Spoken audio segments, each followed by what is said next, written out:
Kasus dugaan kekerasan di lingkungan sekolah dasar kembali menyita perhatian publik di Tapanuli Selatan, Sumatera Utara. Orang tua murid di Garoga resmi menempuh jalur hukum dan melaporkan seorang guru berinisial Desi Sihombing ke SPKT Polres Tapanuli Selatan pada 11 Agustus 2026. Langkah hukum tersebut diambil pihak keluarga lantaran proses mediasi yang sempat dilakukan sebelumnya berakhir tanpa kesepakatan. Peristiwa tersebut bermula saat kegiatan belajar mengajar berlangsung pada 6 Agustus 2026, ketika korban diminta menyampaikan hafalan pelajaran agama Islam.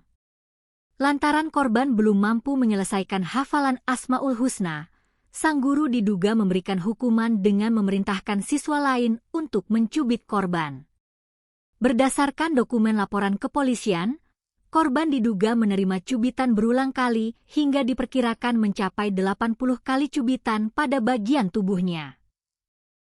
Penanganan kasus ini berlanjut ke kepolisian lantaran tindak pidana tersebut menyebabkan korban mengalami lebam fisik serta trauma ketakutan mendalam.